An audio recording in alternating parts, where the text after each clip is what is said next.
The scent of sawdust and old grief hung heavy in the workshop, a place where 7-year-old Matteo felt a forbidden magic.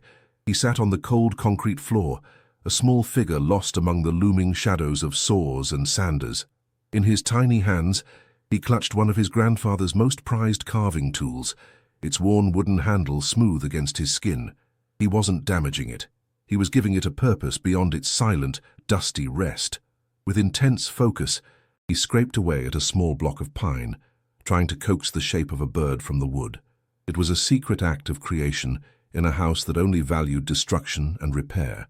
He didn't hear the heavy footsteps approaching, didn't sense the storm gathering behind him until a large, calloused hand snatched the tool away, the metal clattering loudly as it hit the floor. Richard's face was a mask of thunder. His eyes, clouded by years of unspoken sorrow for the son he'd lost, now fixed on his grandson with a terrifying clarity. He saw not a child's innocent play, but a repeat of a history he despised. He saw his own son, the musician, the dreamer, reborn in this fragile boy who preferred pencils to hammers. "What did I tell you about touching my things?" he roared, his voice echoing off the bare walls. Matteo shrank back, his heart a frantic drum against his ribs. In the doorway stood his grandmother, Martha, a pale silhouette wrapped in a shawl of silence. Her hands were clasped, her face a portrait of helpless fear, a silent accomplice to the cruelty about to unfold. Have you ever seen someone you love do nothing to protect you? The grandfather's rage was a physical force. He grabbed Matteo by his thin arm, his grip like a vice, and hauled him from the workshop. The boy's feet stumbled to keep up as he was dragged through the cold, quiet house. He didn't cry out. The shock had stolen his voice. He could only watch as the front door was wrenched open, revealing a grey, unforgiving afternoon. "A boy who's good for nothing has no place in this house," Richard spat, the words hitting Matteo with more force than a physical blow. He shoved the child out onto the porch, a violent, final push. Matteo tumbled down the 2 short steps, landing hard on the cracked pavement. The small, half-finished wooden bird fell from his pocket, landing beside him like a broken promise.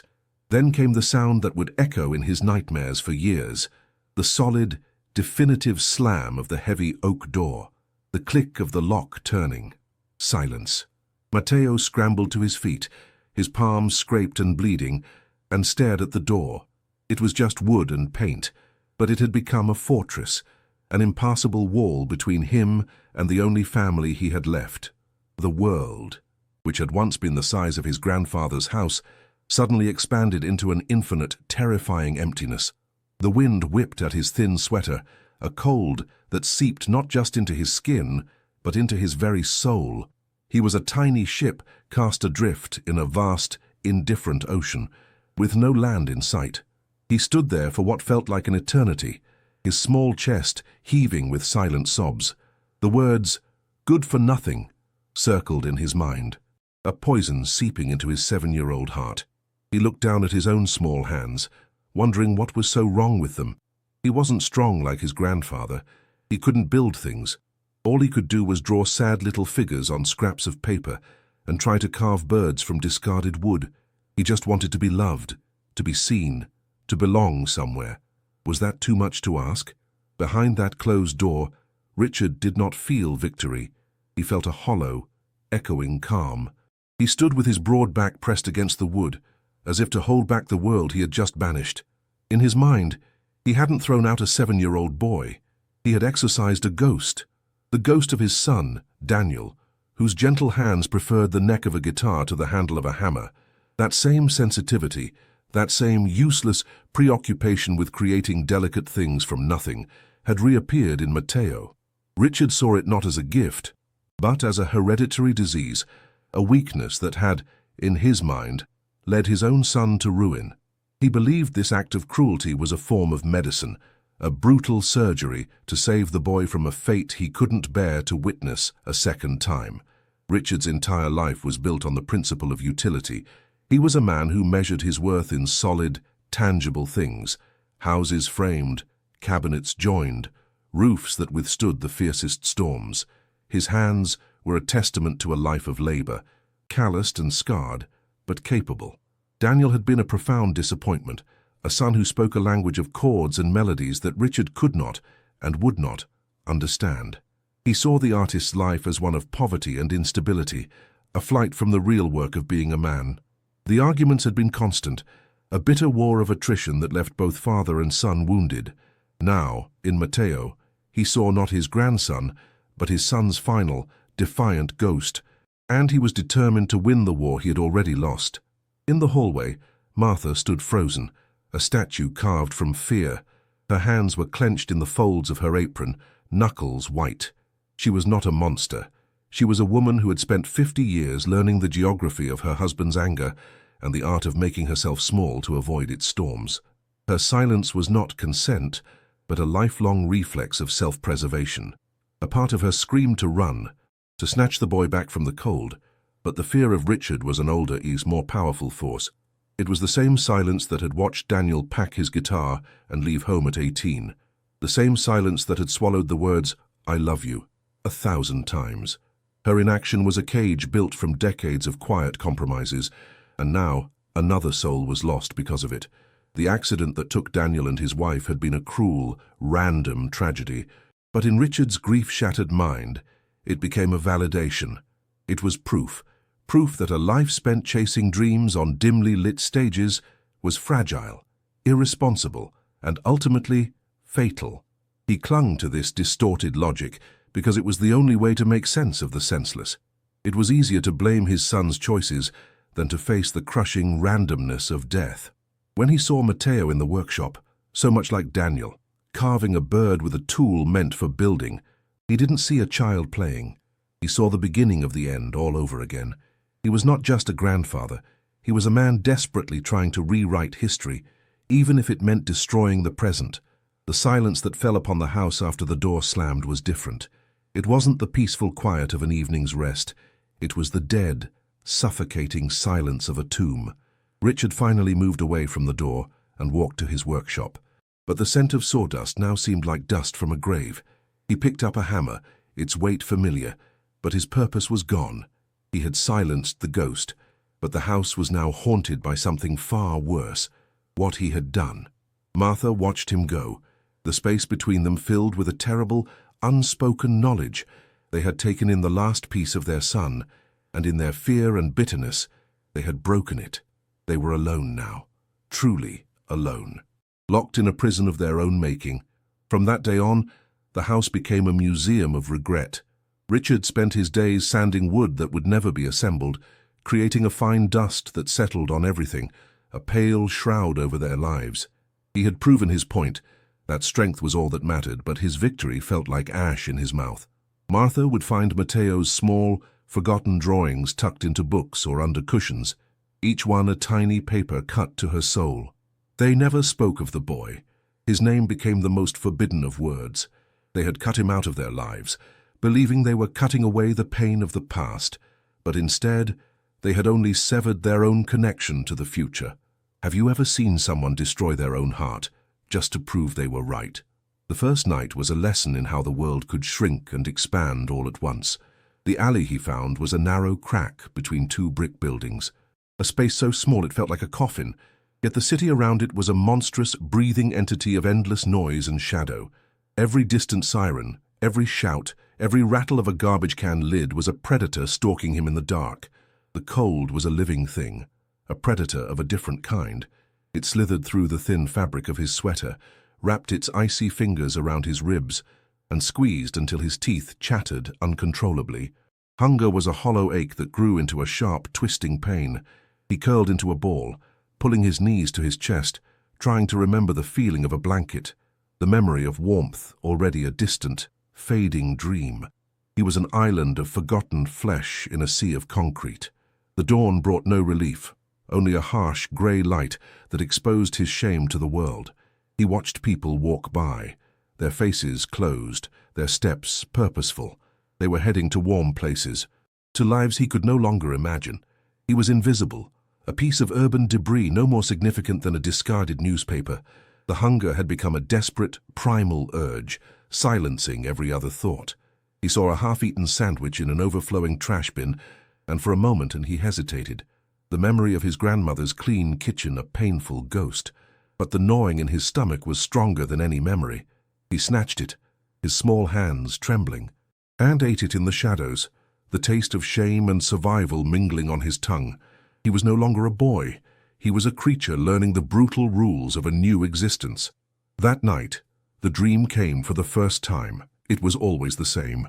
He would be standing on the porch, his small hand outstretched, not begging, just waiting, and the heavy oak door would begin to close, not with a bang, but with a slow, deliberate finality. There was no sound in the dream. Only the sight of the widening gap of darkness and the final, heart-stopping click of the lock. He would wake with a choked gasp, his body slick with a cold sweat that had nothing to do with the night air. The alley was still there. The city still hummed its menacing lullaby, but the terror from the dream was a deeper cold, a freeze that started in his soul. He now understood that some doors, once closed, could never be opened again, not even in your sleep. He lasted 2 more days. His world became a blur of hunger, fear, and a bone-deep weariness that made his small legs feel like lead. He was fading, a ghost in the making, when a soft yellow light cut through the evening gloom. It came from the window of a small shop, its sign barely legible, Elvira's Emporium of Forgotten Words. It looked warm. Inside, towers of books leaned like ancient sleeping giants. It was the last thing he saw clearly before his legs gave out, and the world dissolved into a merciful darkness. He didn't feel the cold pavement this time, only a sense of falling, of finally letting go. If you had found a child collapsed on your doorstep, what would your first thought have been? Would it be fear or compassion? He awoke to the scent of old paper, lemon tea and dust. He was on a small cot behind a counter, a thick, scratchy wool blanket tucked around him. An old woman with eyes the color of faded denim and hair like spun silver was watching him. She didn't ask his name or where he came from. She simply placed a steaming mug of soup into his trembling hands. Her name was Elvira, and her kindness was a quiet, unassuming thing, offered without question or expectation. For Matteo, who had only known love that came with conditions and anger that came without warning, this simple act of unconditional care was both terrifying and miraculous. He drank the soup, the warmth spreading through him, and for the first time in days, he felt something other than fear. Elvira led him up a creaking spiral staircase to a tiny room tucked under the eaves of the bookstore. It was little more than a closet, with a sloped ceiling, a small, round window that looked out onto the rooftops, and a thin mattress on the floor. To Matteo, it was a kingdom. It was a space that was his, a place with a door that could be closed but not locked against him. Still, he couldn't shake the terror. He watched Elvira's every move, waiting for the shift in her eyes, the change in her tone that would signal the end of his sanctuary. He expected her to demand something, to tell him he was useless, to cast him out again. This new, fragile safety felt like a dream he was afraid to wake from. Their life together was a quiet tapestry, woven with threads of poverty. Some days, their meals consisted of little more than watered-down soup and bread that was a day or two past its prime. The bookstore rarely had customers, and the coins Elvira collected in a small jar by the register were few. Matteo learned the silent language of the store, the gentle creak of the floorboards, the soft rustle of turning pages. He remained a ghost among the shelves, speaking no words, his voice locked away with the trauma of the oak door. The hunger was a familiar companion, but it was different now. It was a shared hardship, a quiet understanding that passed between the old woman and the silent boy, and in its own strange way, it was a bond. He was known in the neighborhood simply as the bookstore boy, a strange, silent child who was always there, peering out from behind stacks of books like a timid forest creature. Other children, on their way home from school, would sometimes press their faces against the glass, pointing and whispering. He was a mystery, a boy without a past, and their curiosity felt like a weapon, each stare a small cut that reminded him he didn't belong. He learned to make himself smaller, to retreat deeper into the labyrinth of shelves, finding solace not with people, but with the characters in the stories. They were his only friends. Their fictional sorrows a safe distance from his own raw, unspoken pain. Have you ever felt so alone that even a crowd feels like a desert? His silence was a dam holding back a flood of pain, and the only cracks through which it could escape were his drawings. He found scraps of paper in discarded books, the blank insides of covers. even old receipts from the cash register. With a stub of a pencil Elvira had given him, he began to draw his world. They were not the drawings of a child. They were stark and shadowed, filled with solitary figures huddled against vast, empty backgrounds. He drew doors, hundreds of them, all closed, all with heavy, ornate locks. He drew a small bird with a broken wing, lying on cold pavement. It was his only language, a desperate, silent scream rendered in graphite and sorrow, a way to show the hurt he could not speak. The deepest wound was invisible. It was the quiet, constant whisper in his mind that echoed his grandfather's final words, good for nothing. He had been weighed, measured, and found wanting by the very people who were supposed to love him unconditionally. This belief became the foundation of his new reality. He saw Elvira's gentle care not as affection, but as pity, a temporary charity she would surely rescind once she realized how broken he was. Every night, as he lay on his small mattress, he braced himself for the morning when she would tell him to leave. The fear of abandonment was a poison that tainted every moment of safety, a constant reminder that he was not worthy of a permanent home. Mateo's world became the dusty, silent bookstore. It was his shelter, his hiding place, and his prison. He had a roof over his head, but his heart remained unsheltered, exposed to the relentless storm inside him. He was surrounded by thousands of voices trapped in the pages of books, yet he had lost his own. The silence he lived in was more than just an absence of sound.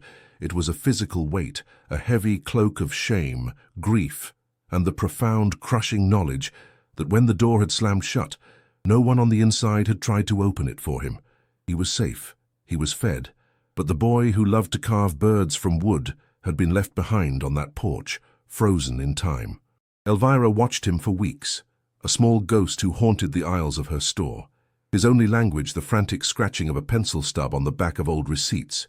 She saw the drawings not as childish scribbles, but as dispatches from a silent war. One afternoon, after selling a rare first edition that left a few extra dollars in her tin, she did something unexpected. She returned not with more bread or soup, but with a sketchbook bound in black cloth and a small box of charcoal pencils. She placed them on the counter without a word, a silent offering. Mateo stared at them, his eyes wide. The paper was clean, smooth, and terrifyingly empty. It was a promise he didn't understand, a gift without a visible price. Sometimes the most profound acts of love aren't spoken, they're simply given. For 3 days, the sketchbook lay untouched. To Mateo, it was a trap. Kindness, in his world, was a currency used to buy obedience, and he had nothing left to give. He watched Elvira from behind the shelves, his small body tense, waiting for her patience to snap. He expected her to demand why he wasn't using her gift, to call him ungrateful, to finally reveal the anger he was certain all adults hid just beneath the surface. He had learned a brutal lesson. Using something that wasn't his, creating something for himself, led to exile. The ghost of his grandfather's prized tool haunted his hands. How do you accept a gift when you've been taught that your very touch is a form of destruction? He couldn't yet believe this wasn't another test he was doomed to fail. The change happened not in the daylight, but in the deep, quiet hours of the night, when the city was asleep and his fears were loudest. In the pale moonlight filtering through his small round window, he finally opened the book. The crisp scent of the paper rose to meet him. He picked up a charcoal pencil, its weight solid and real in his hand. His first drawing wasn't of a bird or a tree. He drew the door, the heavy oak door from his nightmares, but this time he was the one in control. He defined its shadows, etched the grain of the wood, and drew the lock, heavy and absolute. It was still a monument to his pain, but now the pain was his to command on the page. It wasn't a scream anymore. It was a statement. He left the sketchbook open, a careless mistake born of exhaustion. The next morning, he crept downstairs, his heart pounding with the dread of discovery. He saw Elvira standing behind the counter, looking at the drawing of the door. He braced for the questions, the pity, the gentle suggestion that he draw something happier. Instead, she looked at him, her faded blue eyes holding not sorrow, but a deep, quiet respect. With the careful precision of a museum curator, she gently tore the page from its spiral binding and pinned it to a small, cluttered corkboard behind the register. It was the first piece of his art that had ever been displayed. He wasn't just the silent boy she had taken in, he was an artist. Have you ever had a moment when someone saw not what was broken in you, but what was beautiful? That single pin on the corkboard changed everything. It was permission. It was a declaration that his story mattered. The dam of his silence didn't break with words, but with a flood of charcoal and graphite. He began to draw his life, page after page. He drew the alley, the menacing shadows, long and sharp like teeth. He drew a pair of small, worn-out shoes, waiting on a porch for a door that would never open. He drew a boy curled into a ball, so small he almost disappeared into the darkness. The drawings were raw and steeped in sorrow, but they were also fiercely alive. He was taking the ugliest moments of his life and transforming them into something other people could see, could feel. He was learning that a voice doesn't have to make a sound to be heard. The boy who believed he was good for nothing was beginning to suspect he might be good for something. It wasn't a sudden transformation, but a slow, fragile dawn. He started to help Elvira stack the books, his small hands careful and precise. Sometimes he would even meet the gaze of a customer for a fleeting second before looking away. The nightmares of the closing door still visited him, but they were changing. Sometimes, in the dream, he would notice a small, round window beside the door, a faint yellow light glowing from within, a light that looked a lot like Elvira's bookstore. He wasn't healed, not yet, but a seed had been planted in the barren soil of his heart. Sometimes, all a child needs is someone who says, "I believe in you." The world outside the bookstore began to knock, gently at first. A local art professor, a kind man named Alistair, with eyes that saw more than just surfaces, became a regular visitor. He'd seen Matteo's drawings pinned behind the register and recognized the raw, untaught power bleeding from them. He spoke of a scholarship to a prestigious art school for young people, a place where Matteo's voice could become a roar. The word scholarship was a foreign sound, a promise of a world Matteo never dared to imagine. For Elvira, it was a prayer answered. For Matteo, it was a terrifying new weight. Hope, he was learning, could be just as heavy as despair, because it gave you so much more to lose. The pressure mounted in silence. Elvira, her face alight with a fierce, quiet pride, used the last of her savings to buy him a set of professional-grade charcoal sticks and thick, textured paper. Mr. Alistair started giving him assignments, talking about portfolios and composition. Suddenly, his art was no longer a secret language between him and his pain. It was a performance for an audience. Every line he drew felt judged, every shadow measured. The sketchbook, once his sanctuary, now felt like a witness to his inadequacy. The joy he'd found in creation was slowly being choked by the fear of not being good enough. The old words echoed in the quiet of the attic. Good for nothing. What if they finally saw it, too? Then the outside world broke in, not with a knock, but with a shove. A group of older boys from the neighborhood, who had long watched the silent bookstore ghost, decided he was their sport. They cornered him one afternoon, their laughter sharp and cruel. They snatched his sketchbook, flipping through the pages with mocking jeers. "Look at the creepy drawings," one sneered, before callously ripping the pages out and throwing them into a grimy puddle on the sidewalk. Matteo stood frozen, watching his soul, his doors, his broken birds, his shadowy figures dissolve into the murky water. The physical sting of being pushed was nothing compared to the agony of seeing his voice silenced so violently. That night, the dam broke. The taunts of the bullies, freak, ghost, trash, became a chorus, singing in harmony with his grandfather's final verdict. Every fear he had fought to keep at bay flooded back in a tidal wave of self-loathing. He saw himself as they saw him, a strange, broken boy who drew sad, ugly things. The new, expensive paper Elvira had bought him sat on his small desk, its blankness an accusation. He couldn't touch it. He retreated completely, becoming the ghost they called him, a silent shadow in the attic. The fragile hope Elvira and Alistair had so carefully built was shattered, and all that remained were the original ruins of his heart. Have you ever felt a new wound tear open an old scar? Elvira found him curled on his mattress, staring at the wall, the vibrant city outside his window reduced to a meaningless blur. She didn't ask what was wrong. She knew wounds like his didn't respond to questions. Instead, she sat on the floor beside him, the silence between them thick but not uncomfortable. After a long while, she picked up a worn copy of an old epic. She didn't read it to him, but simply spoke of the hero's shield. She described how it was not the polished, pristine shields that were honored, but the ones covered in dents and scratches. Each mark tells a story of a battle survived, she whispered. Your art is your shield, Matteo. Don't be ashamed of the dents. But her words were a distant comfort against the immediate, screaming pain of his failure. The scholarship deadline was approaching like an executioner's footstep. Mr. Alistair stopped by, his kind face clouded with a disappointment that felt sharper than any anger. That was the final blow. Matteo couldn't bear the thought of failing them, of seeing their belief in him curdle into pity. That night, under the cold gaze of the moon, he made a decision. He packed a small, pathetic bag, a stale piece of bread, his worn sweater. It would be better to disappear, to become the ghost everyone thought he was, than to stay and prove them right. It was easier to run back to the familiar darkness than to face the blinding light of their expectations. He crept down the spiral stairs, each creak a betrayal of Elvira's trust. His hand rested on the cold brass doorknob of the bookstore's front door. This was it, the escape. But as he prepared to pull it open, he caught his own reflection in the dark glass. He saw a thin, haunted boy about to willingly step back into the cold. And in that moment, he didn't see the bookstore door. He saw the other one. The heavy, unyielding oak door of his past. A horrifying thought seized him. He was about to do to himself exactly what his grandfather had done. He was choosing to lock himself out. You can run from the person who hurt you. But what do you do when you become that person yourself? A tremor went through him, a seismic shift deep in his soul. It wasn't courage, not yet.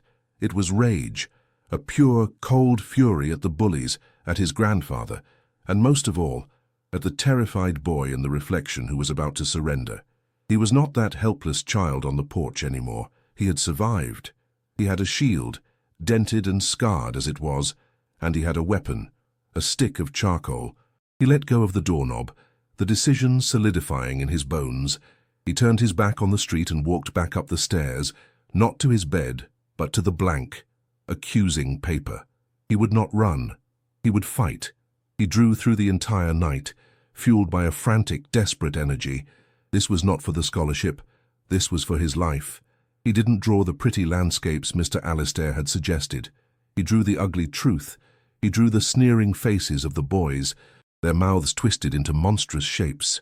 He drew his own drawing sinking into a filthy puddle, the ink like black blood. He drew a small boy's hand reaching for a brass doorknob, his reflection a ghost in the glass. He poured every ounce of his humiliation, his fear, and his rage onto the page. The pain was no longer just a memory to be endured. It was the very material of his art. He had fallen, but something inside him refused to stay on the ground. 11 years had passed. The air in the gallery was not filled with the scent of sawdust and grief, but with the clean, sharp smell of white paint and the quiet hum of cultured appreciation. Matteo, now 18, stood at the center of the room, not a small figure lost in shadows, but a calm, magnetic presence bathed in the warm glow of track lighting. He wore a simple black shirt. His hands, no longer small and trembling, gestured with a quiet confidence as he spoke about his work. He was explaining a piece, a charcoal rendering of a boy's face reflected in a murky puddle, and his voice was low and steady. The boy who had lost his voice was now telling his story to a room full of strangers, and they were listening. At the gallery's entrance, two figures hesitated, their old bodies silhouetted against the bright street outside. Richard and Martha were ghosts from another lifetime. Age had stooped Richard's powerful shoulders, and the hands that had once snapped tools and slammed doors now trembled with a persistent tremor. Martha, smaller and more fragile than ever, clung to his arm, her face a roadmap of regret. It was she who had seen the article in the paper, the familiar last name a jolt to her heart. She had convinced him to come, a final, desperate pilgrimage for an absolution she knew they didn't deserve. They stepped inside, two relics entering a museum of their own making. They didn't see him at first. They saw the walls, and the walls screamed their sins back at them. The first piece they saw was a small, devastatingly simple canvas, a pair of a child's worn-out shoes, sitting alone on the top step of a porch. To the other patrons, It was a poignant image of childhood loss. To Richard and Martha, it was a photograph of their crime. They moved deeper into the room, a slow, agonizing procession past their own history. There was a drawing of a boy curled in an alley, his form almost consumed by shadows that looked like grasping hands. Martha brought a hand to her mouth. A choked sound caught in her throat. Each piece was a nail driven into the coffin of their denial. Then they saw the centerpiece of the exhibition. It was a massive, hyper-realistic oil painting titled The Lock. It depicted nothing more than a pair of hands, large, calloused, scarred, turning the deadbolt on a heavy oak door. They were Richard's hands, rendered with such unforgiving detail that he could see the dirt under the fingernails, the worn pattern of the skin over the knuckles. He stared at the painting, and his own hands began to shake uncontrollably. This was his legacy, not the houses he had built or the furniture he had crafted, but this single brutal act of closing a door, immortalized in paint for the world to see. He had been so proud of his hands, and now he saw them for what they were, instruments of cruelty. His gaze finally lifted from the painting, sweeping across the crowded room until it found him. He saw a young man, tall and composed, accepting a compliment from a well-dressed woman. He saw the faint echo of his son, Daniel, in the line of his jaw, but the eyes were different. They were not the soft, dreamy eyes of the musician, nor the terrified eyes of the 7-year-old boy. They were the eyes of a survivor, clear and steady, holding a depth of knowledge that Richard could never comprehend. The uselessness he had so violently rejected had been forged in the fire of that rejection into this undeniable power, the entire foundation of his life. His belief in strength and utility crumbled into dust. And then Matteo saw them. His conversation faltered for a fraction of a second. The glass in his hand clinked softly. Across the room, through the moving bodies of strangers, his eyes met his grandfather's. For a heartbeat, the confident artist vanished, and he was 7 years old again, standing on a cold porch, the world an infinite, terrifying emptiness. The old fear, a phantom limb, ached within him. But it was only a ghost. He held their gaze, his expression unreadable, a calm sea over a deep ocean of memory. He didn't smile, he didn't scowl, he simply saw them. The power had shifted so completely, it was almost a physical force in the room. He was no longer the boy waiting for a door to open. He was the man who had built a new world for himself on the other side. Martha's composure finally shattered. A sob, silent and violent, shook her entire frame. It was a sound she had swallowed for 11 years, a sound of profound, bottomless shame. The boy they had thrown away had not only survived, he had triumphed. He had taken the ugliest thing they had ever done and turned it into something beautiful and true, something that people paid to witness.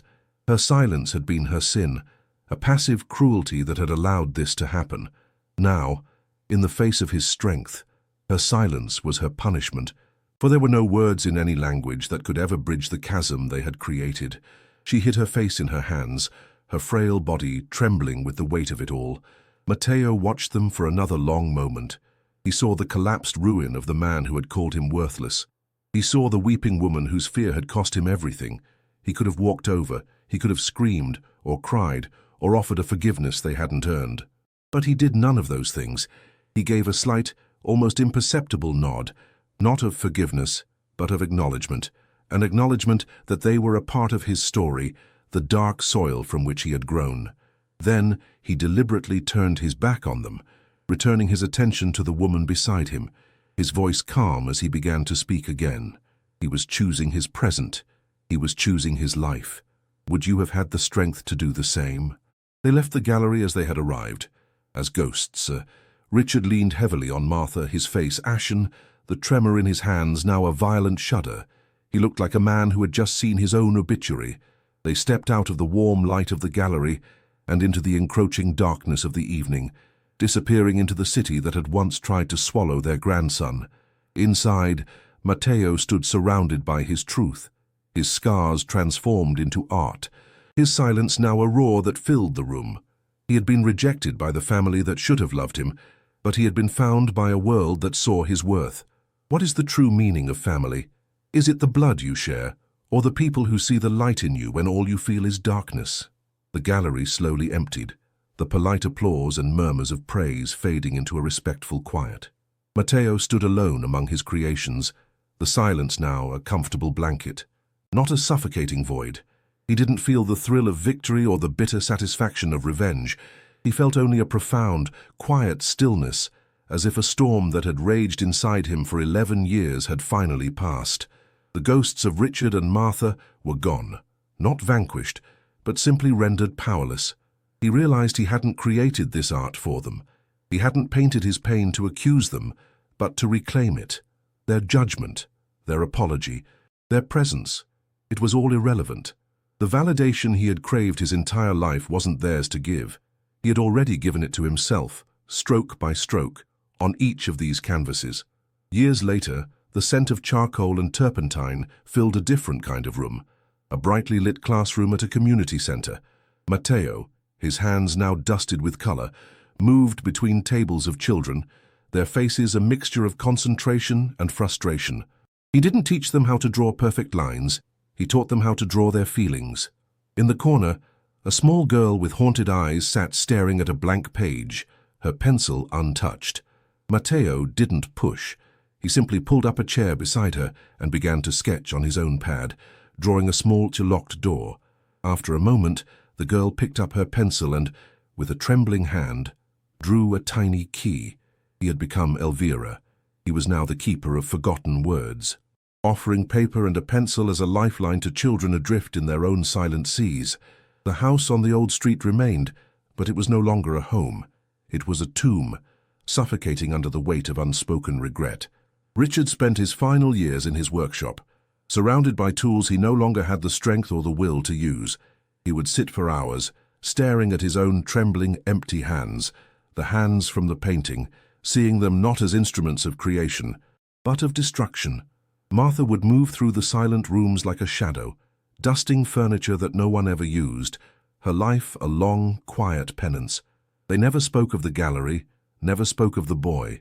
Their punishment was not a dramatic confrontation, but a slow, hollow erosion of the soul, a life sentence served in a prison of their own making, with only the ghosts of their choices for company. The bookstore, however, was more alive than ever. With the money from his art, Matteo had helped Elvira fix the leaky roof and install bright, warm lighting. The sign outside now read, Elvira and Matteo's Emporium of Found Words. It was his true home, the place his heart had chosen. Some afternoons, they would sit together in the quiet space and sipping tea, the silence between them a testament to a love built not on blood, but on shared hardship and unconditional acceptance. This was the family he had built. It wasn't a replacement for the one he had lost. It was the real thing, a foundation forged in kindness, strong enough to withstand any storm. He had learned that a house is just wood and nails, but a home is a place where your soul is seen and valued. One evening in his studio, the small attic room he had kept exactly as it was, he found a small, dusty box. Inside was the crude, half-finished wooden bird he had carved as a child, its wing still broken. He picked it up, the pine worn smooth with time. For years, this object had been a symbol of his rejection, a painful reminder of his uselessness. But now, holding it in the palm of his hand, he saw it differently. He saw not the end of his childhood, but the beginning of his identity. It was not a broken thing, it was a seed. It was the first, clumsy attempt of an artist to give form to the beauty he saw in the world. He hadn't been destroyed on that porch. He had been planted. The world had tried to tell him he was good for nothing, a boy to be thrown away like scrap wood, but it had been wrong. His worth was never in his grandfather's hands to define. He had taken the splinters of his abandonment and built a life of purpose. He took the silence they had condemned him to and turned it into a language that moved the world. The heavy oak door that haunted his dreams was now just a memory, a closed chapter in a book he had learned to write himself. He was rejected by those who were supposed to love him, but he was found and saved by the art that lived within. His story was proof that the deepest wounds don't have to be endings. Sometimes they are where the light gets in.